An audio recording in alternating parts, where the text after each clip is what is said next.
But yeah, again, guys, thanks again to Grubby for the host earlier on. Grubby. Again, great job at the mid-season brawl. You guys, this is the Heroes Hype Tempo Storm series, week 1, our second season that we partnered with Tempo Storm, a premier North American professional esports organization. You guys see them in HGC. They're on the world stage.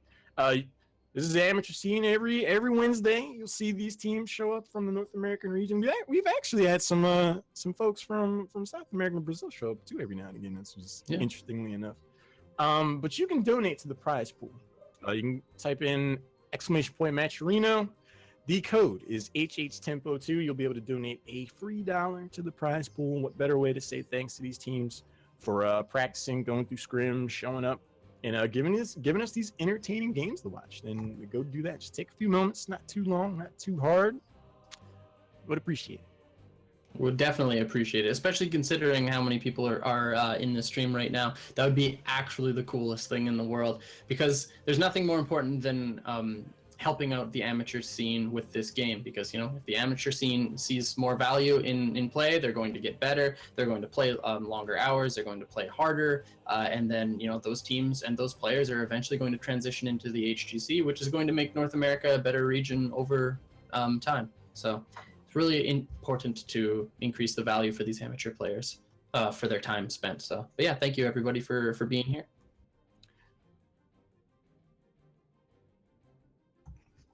Oh my god.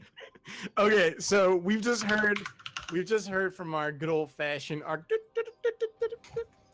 our next game is going to be Firm Handshake up against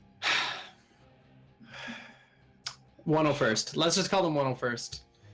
Well, I know that he did. Italian a member on this team had requested that I say the full name. Oh boy. Let me. It's all you. I'm 101st Umberland Fusiliers? Where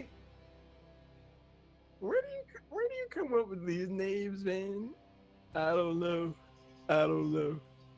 But okay, that'll be the team that we're gonna see. Wait, 4 guys in a Legend? Italian was on it. Oh, they're a new team. I think Legend left the team. Yeah. Oh, so it could just be 4 guys and someone else, but honestly, I think they just changed the name. Oh. Yeah, they switched out Legend for Pachant Hots. We've heard Pachant from our good old fashioned argue. So last season, 4 guys in Legend would be the season 1 champions. Legend left the team, so it's gonna be a little tough to call yourselves 4 guys in Legend if Legend actually gone. So they replaced him with my good friend Drake Pachant. I know. My friend Picante joined the roster. That's going to be a beast. I mean, we've seen Firm Handshake take on some dorm finalists tonight. Picante is one of the best players in the North American scene. That's just floating around in Hero League and whatnot. #1 Grandmaster for a time. You power that up with 4 other members that have won last season. Firm Handshake gonna be in for a time. Yep, I think with Legend being gone and Picante being picked up, I think we'll see more standard drafts from that team because Legend was the wild Probius player, right? Yeah, plus some other pretty crazy picks. So I think we'll see more standard drafts, but there's nothing wrong with that, right? Like that's the first thing you have to do pretty much in this game is learn how to play more standard compositions, and if you can just play them better and team fight better than your opponents, you're gonna win every time, right? Yeah, I mean, obviously, yeah. Default, like, don't even have to press buttons. No, you just like start the game. You're like, it just goes victory. Yeah. You just give them a firm handshake and say, look, like we won the game. Why not? Another thing I throw out while we're getting the next game set up, you can subscribe to the Heroes Hype channel if you're coming from EU from Grubby's channel. What better way to troll NA than to subscribe to Heroes Hype and throw that NA lol emote during HGC? Please don't. So poignant. One thing that's cool is the proceeds from the subscriptions is actually going towards a huge BlizzCon party that Heroes Hype are looking to do in November. Last year they had an amazing party as well. I remember most of it. Hey, let's go. And they were actually partnered up with Dignitas was there for that as well. So yeah, it was cool. So consider subscribing. You got Twitch Prime or something like that. You could do worse. You could do worse. Well put, my friend. But their parties are actually the best ever, so it's worth. And yeah, NA LOL, like, as much as I don't want to see NA LOL show up all the time. Same. I kind of do at the same time, so maybe it's worth. I think it's worth. The dirty little secret is revealed. Kyle's skeletons. I mean, if we weren't LOL, then I wouldn't be upset about it, but I think we're kind of LOL. So hurt. But we've heard from our good old-fashioned Argy. Going back to Infernal Shrines for the next game. Firm Handshake will be enjoying the luxuries of pick first ban. And they might First need pick it. On Infernal Shrines, man. I like this map. It's a good map. While we're getting the next game set up, I want to give a special thanks to the admins of the Heroes Hype staff. Royce is holding it down. Good old Royce bot. Best cooties in A. Royal Lights out there. Timbo. Romo. Kagakiri. We got a new graphics designer. Kagiri. I can't remember everybody's names because I'm good at this and I know what I'm doing. But you guys put in a lot of work. These guys do their best behind the scenes to make this as great a production as possible. So thanks to you guys. And they've been doing an awesome job. So thanks everybody. Like I just get to show up and just talk about video games. I'm like, all right, that was cool. Bye. But Me too, man. They do the legwork and really put all this together. So big props to those guys.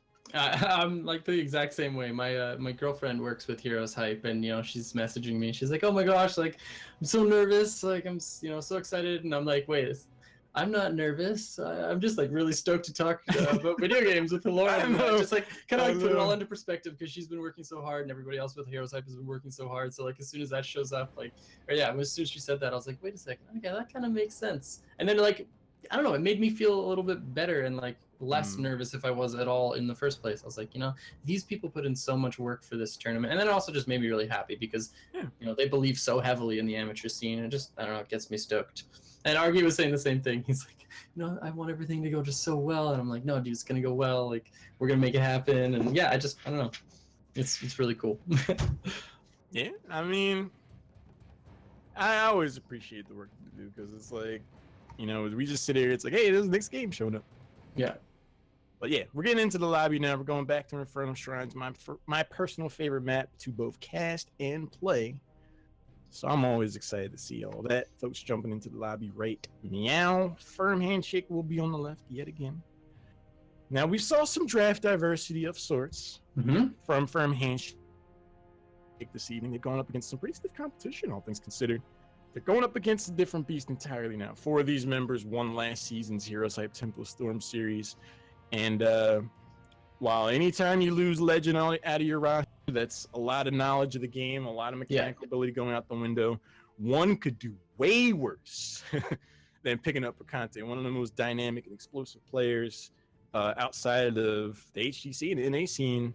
So I'm expecting to see some aggressive play. Picante really likes Lee Ming. He really likes Greymane.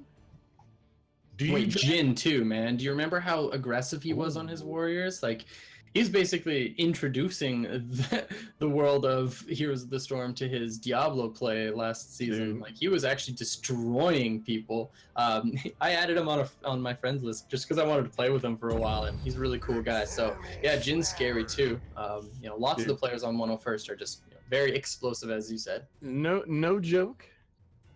After Jin's play at the finals of Heroes Hype Temple Storm Series, Season 1, I was like, I would ask him to coach me, man. Yeah, like, Jin's intense. I like playing tank a lot. So when I see someone just, make magic happen out of that position, it's just like, hey, man, why not? True. We have the draft going on, and New Brack has yet to show up. Gets banned Instant bans, man. Yeah. I mean, I get it. The Haka's going to get hovered by 101st Northumberland Fusiliers.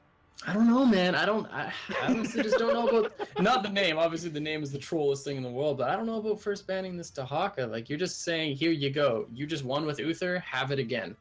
Like, the Uther is so scary right now. You know, especially considering how Malfurion received nerfs. Like, that inherently raises the value of Uther because he's a support. But yeah, just Uther's just insane as a first pick right now. Maybe they are saying, like, yeah, pick your Uther because we want Genji +1 or we want Greymane +1. But I still think, like, I'm not sure about the Dahaka ban just because you can respond to Dahaka. God bless America. We see the switch to Uther. There we go. Ooh. Let's go. Okay. Uther gets taken off the board, shakes up the meta as far as support selections go now. Genji gets snapped up without nary a second consideration. I get it. I mean, they've done pretty well with that hero so far.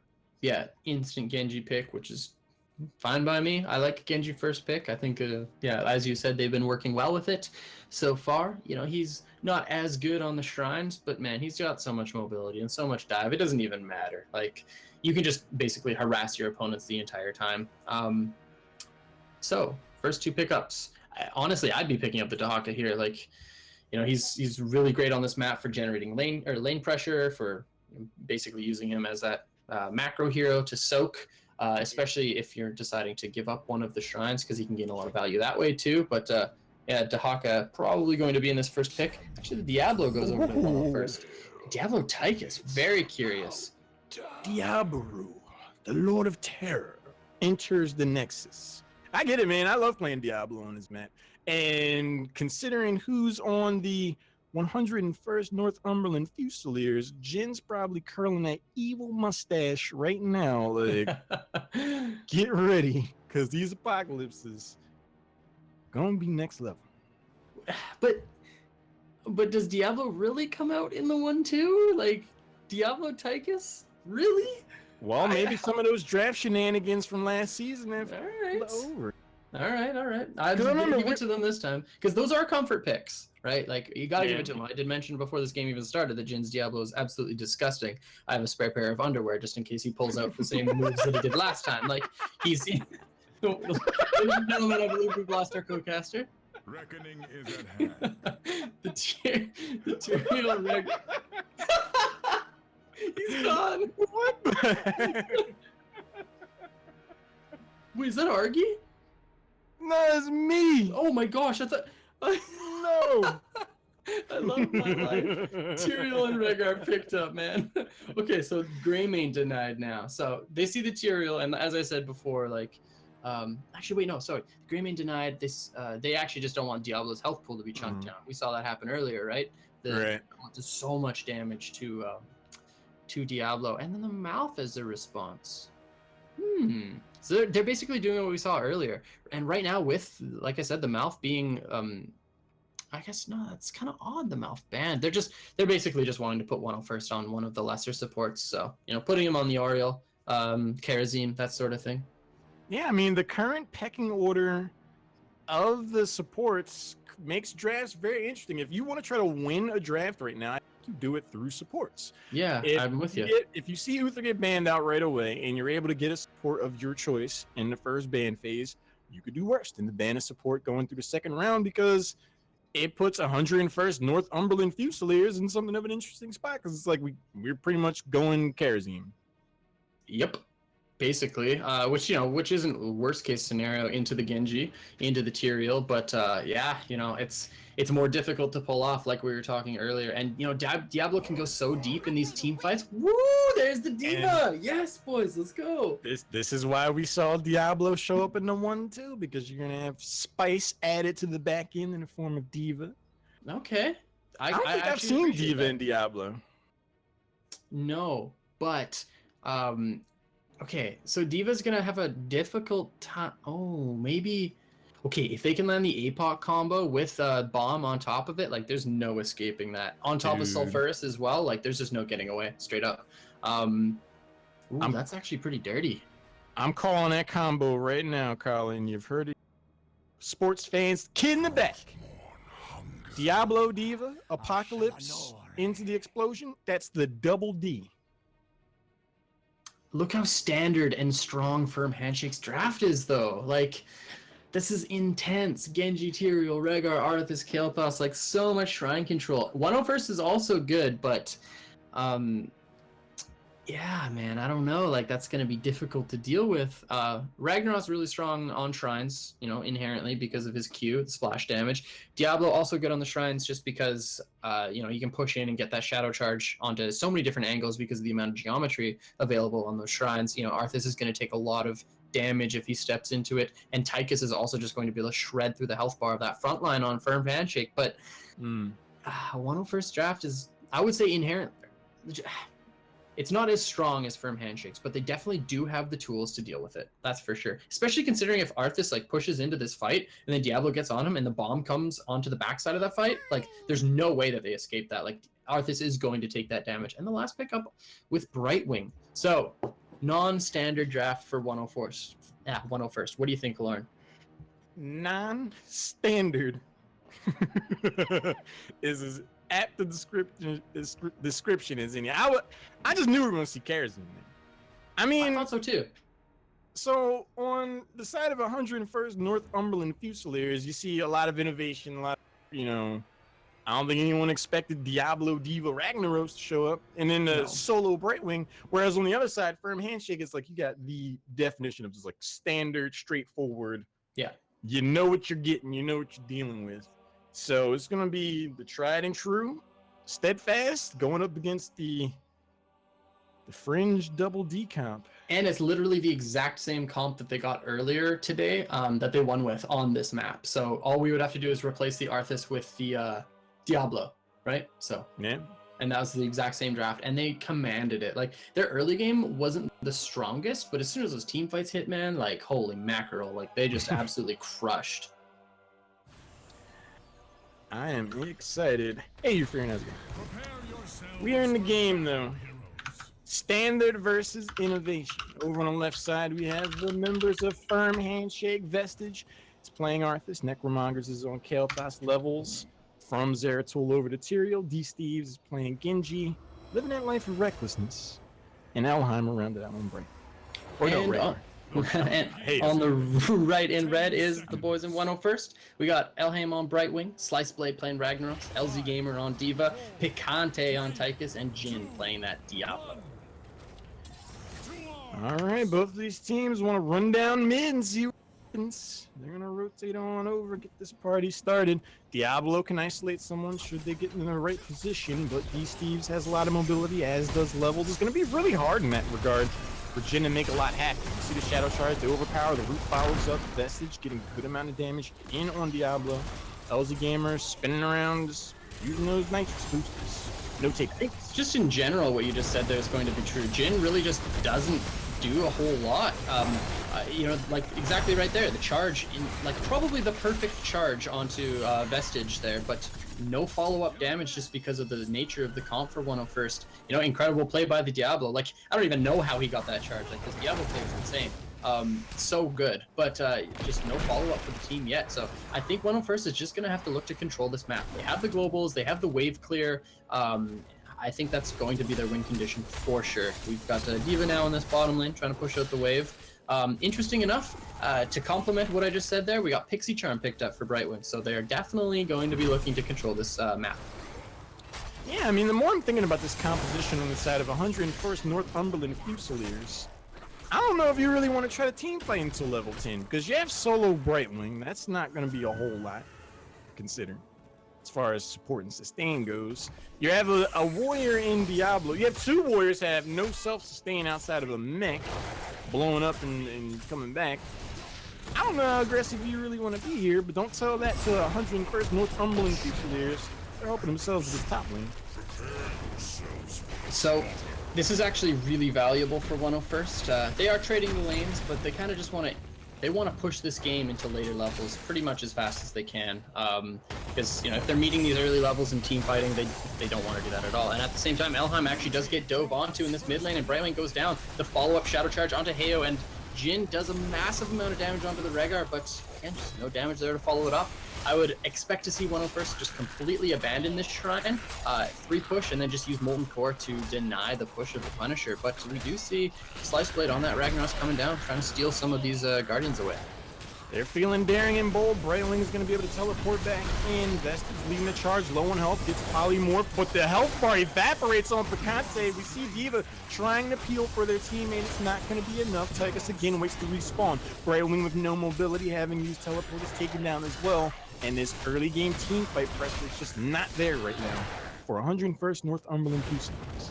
Yeah, so, you know, and now they're moving into these lanes to look to just 3-soak, even though nobody's mid yet. Ragnaros is making that rotation to try to pick up this mid wave, but basically that's what we knew it was going to happen, right? Like, if 101st get into a team fight with Firm Handshake here, they're gonna lose. Like, all the odds are stacked against them when it comes to this composition. So they pretty much just wanted to 3-soak, and then, like I said, use the Molten Core to deny the push from the Punisher, but instead they trade the 2 deaths for the exact same thing. And like, look at this experience. It would be substantially further if we saw neither of those deaths go through, and then just like pure lane pressure from 101st. So a little bit of a misplay there, Lauren, but it's not the end of the game by any means, right? Oh yeah, no, I mean, they're still even on experience. They could definitely play things a little differently, I'd argue. But the Mortar Punisher should get burned down sooner rather than later. Slice Blade jumps onto the middle fort. Jin gets a good amount of damage, pulling them for backing away. Conte over here now. This fort wall should get taken down, but unless someone gets caught egregiously out of position, Kyle, I think that should be. Yeah, so like just this front wall got taken out, and not even the tower yet. So like Molten Core is so valuable here, and we see equalized experience now, which isn't where you want to be when you have the global advantage. But like I said, this game is nowhere near over. This global is going to kick in even more so, especially considering how we have the bribe picked up for Brightwing. So hopefully we see that going through as soon as. Okay, so there's the bribe. Actually, pretty darn early here considering what they're going for. I would have liked to see that camp come out a little bit later, especially during the shrine would have been fantastic, and then them maybe just defend their mid side easies. Firm Handshake noticed that, they pick up theirs, and then they move in and take the enemy. So we're going to see 6 of these Khazra pushing this middle lane for against 101st. Yeah, I agree with you, Kyle. It's really interesting that they would go for the Bruiser camp and use bribe no less this early right after an objective. I mean, when you take a composition like this, you're not looking for early team fights, so you're going to be trying to get merit somewhere else. Use Brightwing's global pressure to get, soak, sure. But you want to try to put your opponents in a situation where the moment you do get ahead, you can snowball the game super fast with bribe stacks. By using them there in that situation, no bad. Look at top. Like, Arthas just walked up there and literally just cleared it with his E-up. So full value from that bribe just completely removed with that decision. So like right now, if they rotate a top, oh my gosh, now Firm Handshake just like they inherently had to walk top to clear that camp, right? Which means they had at least one here on the top side, which means, that Arthas could have walked back and just taken the hard camp as well. So now, because 101st got their camp early like that and forced bodies from Firm Handshake to be on the top side of the map, now it basically just gave them a double advantage, because then they just moved their bodies over to their hard camp and picked it up. Perfect timing there for Firm Handshake, and now they're going to have so much lane control. Yeah, I mean, it's just not going away of 101st Northumberland Fusiliers, but once level 10 comes around, we will see an entirely different dynamic in their team fighting capability. AU is going to get the party started, throws down the healing totem to further sustain their teammates. Slight experience advantage in favor of Firm Handshake, so unless Jin and the crew decide to jump in sooner rather than later, I guess they just want to get to level 10 as well. With their comp, I get it. Yeah, I get it too. Slice Blade now with his Q finished up, so he's got those stacks ready. Level 10 available for 101st. Jin positioning up as well as the Molten Core going out. So 101st are selling, a lot of their coupons here to try to get this their first Punisher of the game. That Molten Core coming out early means it's not going to be available for the deep push if Firm Handshake push in and steal it. Bruce goes in, we see the Odin drop down, Sanctification, we still have Apocalypse get left to use, there it goes in, not getting a whole lot of value, but Kael'thas vanishes off the net. The Diva Bomb goes in, not able to net another takedown. Elheim low on health, Vestas is not able to confirm the takedown there. The Sulfuris Smash is gonna airball from downtown. Slice Blade misses that. LG Gamer low on health, gets the He's still alright though. He's out of the mech. Arthas gets Diva. taken down. Diva's going She off, was man. doing so much damage there with the big shot after her mech went down. And if you saw, the mech explosion did a whole bunch of damage to Rhaegar as well, forcing him out of that fight. And at the same time, Ragnaros actually just walked up to the backline and just killed Kael'thas 1v1, just like auto Q, auto W on top of him, and just melted that Fire Mage like immediately. So nice play there from 101st. Like I said, they committed to that fight by using Molten Core early, which basically forced Firm Handshake off of the shrine, and then they pushed in and secured themselves their first team fight of the game. That was beautiful, man. You said the Fire Mage got melted. Top 4 is going to go down now. We see 101st Northumberland Fusiliers ahead in structures. And with the level 10, we thought we'd see a shift in dynamic for this game. Here it is. They go through the top 4, they rotate down, let the Frozen Punch get dealt with, get some pressure elsewhere on the map. They're starting to snowball. That feels pretty good. So for Firm Handshake, I want to see them committing to a different target with their Sanctification. Last time, they 100% committed because they had the Diablo to Warriors, but I don't see them getting a kill onto this Diablo with that Sanct. Again, that Sulfuras lands on nobody, and this fight has started. The Dragon Blade comes out, that's the first kill. Sanctification massive here. The APOP actually not landing onto any targets because of it. This Genji is just going, hey, he's just absolutely destroying everybody on the backside of this fight. LZ Gamer also gets his mech destroyed, the Gravity Lapse lands, and there's no follow-up kills. So good of a disengage for the side of 101st. That Emerald win was actually massive because D-Steve's on that Genji was about to reset, let me tell you. Jin owes LZ Gamer a beard. Like, that was the perfect knockback disengage from Diva to save Diablo. A very thin margin to pull that off. Well, that's the second time, Kyle, we've seen a Sulfur Smash go in and hit absolutely nothing. Once that landed, that was the green light for Firm Handshake to go in, throw down Sanctification, and take down some Uno. Oh, it was it wasn't the Emerald Wind, it was the Diva Bomb that did the knockback? Or Diva that did the knockback? Because yeah, you're right. I see the timer and Emerald Wind's just about to come up. That was not 60 seconds ago. So yeah, I just misread or I missaw that. But that's insane if that's what that was. Like, such dude, a it was good like the play perfect angle. It was trig. It was full trigonometry. I need to go back and watch that because I was just looking at something else. I guess that's insanely cool. There we're seeing the Diva value, and disengage. It's fantastic. So yeah, Jin looks like he might get caught a little bit here. The root goes out, but there's no way they're chasing down this Lord of Terror. Like you said, the Sulfur Smash not landing on any targets, and 101st still doing well in these team fights. So I think that Sliceblade just needs to play a little bit slower and wait for hit confirmation in order to use his ability. Like, wait for a single target to get stunned up by the APOC, or wait for like a Shadow Charge to go out and stun somebody, and then just throw it, right? Like, there's no point in wasting it dry like that in order to try to get a stun on a target. So if that changes, I think 101st are going to be able to win some of these fights. Absolutely. Level 13 is not yet here, though, for the members of Firm Handshake, so there's something of a window where 101st Northumberland Fusiliers could do some work. Big shot gets used. Diva's already out of the net. Should be back in there sooner rather than later. Jin looking to lead the charge. Poppy on the flank. Right wing's going to teleport in. Ragnaros with the long-range poke. Jin has Apocalypse. We might see the Panseer action. Apocalypse into the Sulfur Smash, but Jin's just getting poked down. They need to be aggressive here, or else they're just going to lose Diablo's health bar. He is getting poked down, but Army of the Dead and Phoenix went out in trade for that Molten Core. So I actually do think the trade goes over to 101st, and we do see Firm Handshake completely walking away with that one. They have their camp pushing on the top side of this map, and they weren't quite 13 beforehand, so they traded out their heroics. They're playing a little bit safe here. It's odd to see. Overpower goes in, but Levels is able to teleport out of there. Healing Totem goes down. LZ Gamer playing it fast and loose. Just gets back into the neck at the exact proper moment. 79% health still on his Arcane Punish. Level 16 not too far off. This is going to be a huge push for 101st Northumberland.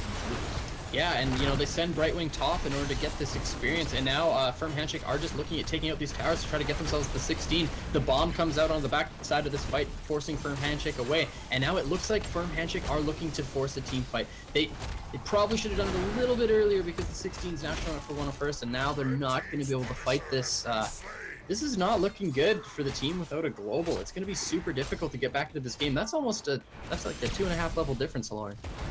Yeah, it's actually really surprising to see how this game has taken such a dramatic turn once Heroics came online, because it's not exactly like 101st Northumberland Fusiliers have really landed their Wombo to its fullest potential. So even with what they've done, it's catapulted them ahead. Shadow Charge goes in, no overpower to follow up.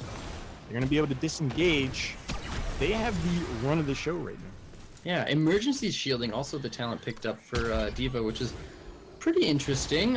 You know, I think it's, what is it, a Ablative that's usually picked against the Genji, right? So yeah, that's an interesting one for sure.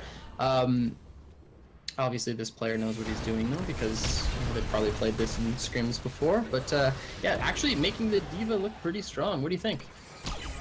You know, once LZ Gamer made that knockback to save Jin, I was like, position questioning technical ability or viability, D.Va in this composition. They've been playing it to great effect. The mech explosion helped them have a stronger push in the bottom lane. The isolation onto Arthas. Where did this help from? D-Steve now with the Dragon Blade gets to the first kill onto Tychus. He is looking for the reset. So many swipes coming in, doing a bunch of damage to the D.Va, and Elheim also on the backside of this fight taking a whole bunch of damage now. Looks like D-Steve's just gonna, oh, not even kill the mech, but the one kill picked up off of that 1-for-1, hugely valuable for Firm Handshake in that trade. Absolutely. This game's rated 6.5 out of 10 due to no comeback mechanics. So anytime you can trade one of those takedowns and not lose structures for it, it's going to get you close to an even tier advantage. With the Shrine showing up at 15 seconds, that means Firm Handshake has all the time in the world to get to level 16 and try to make a stand over this next objective. They have to try to turn things around right here, Colin. I'm really stoked that we saw that 1-for-1, because that means that this next shrine is going to be just a trading team fight, because 16 is now available for Firm Handshake. You know, heroics pretty much equal across the board. We saw two of the biggest ones from Firm Handshake lost actually. So I think the trade is a little bit better for 101st. So we're going to see this team fight unfold very shortly here as Jin charges in. The root goes in, Jin eating a boatload of damage, Slice Blade wrapping around on the flank. We do still have Emerald Wing 30 seconds before Apocalypse shows up, so this definitely favors Firm Handshake. Slice Blade the target, it's a good amount of damage. Emerald Wing for the disengage. Is it enough? Slice Blade is trying to get the heck out of dodge. D-Steve's chasing him down. The root secures a takedown on Ragnaros, and I don't think Firm Handshake are done by any stretch of the measurement. No, not at all. 101st, they do have the health bars on their side. This Tychus is doing a huge amount of damage onto the backline of Firm Handshake, but the healing totem is going to be enough to heal up Firm Handshake, and now they're looking at engaging again. The Sanctification comes out, the Dragon Blade as well. The Apox stunning up 4 targets with the bomb on top! One target, but just massively choking out everybody else, and D.Va, the pickup in this fight. Woo-wee! That was insane! The double D alive and well. Thought it was going to be absolute curtains for 101st Northumberland Fusiliers with that holy ground sanctification. Material locked off that bottom escape, and I was like, this is about to go way wrong for them. Then we saw the Apocalypse go down into the D.Va bomb, and you snap your fingers. Why is my screen tinted blue? Why is there a counter at the bottom? I don't understand what's happening. 101st, wait, why did 101st go to top keep? Are they not looking at ending this game? I'm pretty sure they could have taken mid keep and then just forced in with an end. But they took double keep, so now they're probably not going to try to end the game here. They just wanted 2 keeps off this and get level 20. Oh, they actually are posturing up. The Punisher jumps in, but I don't know if this is the right call for 101st. It's Molten Core coming in, but what's going to happen here, Lauren? They're actually just completely all-inning this keep.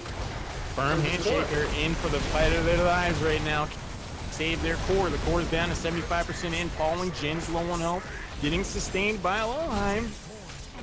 Brightwing is holding up for the moment. Jin's finally not gonna go down. Plot twist. They are committing everything to this Diablo takedown. It is not yet paying off. D-Steve steps in, gets the root, finally gets the takedown. Arthas helps him out. Levels trying to put damage on the Brightwing, finally takes down the support. The core's down to 45%. They're gonna do it. Slice Blade's going back in. They got the wave top. I think they'll be able to do it, Kyle. They're going to do it, but okay, so all right, that was an insane end of this game, but I'm actually upset with 101st for taking that top keep. Reason why, like, look where the Kata is. It actually, they had 3 minions crash in from that top keep, helping out on that core, did absolutely nothing. That was almost 20 seconds wasted from 101st going for that top keep. If they planned on ending there, they should have just went mid keep and then just all in on core immediately, drop all of that health, and then the Punisher will jump immediately onto the core with basically a full health pool because it didn't take any damage from the mid keep. So yeah, if they planned it on completely ending there, like, I don't know why they went for that top keep. Just a little bit of probably split decision making, but man, that last freaking team fight, are you kidding me? Dude, that was an explosive and dynamic progression of events. Like I said, man, when I saw that Holy Grail, I was like, what?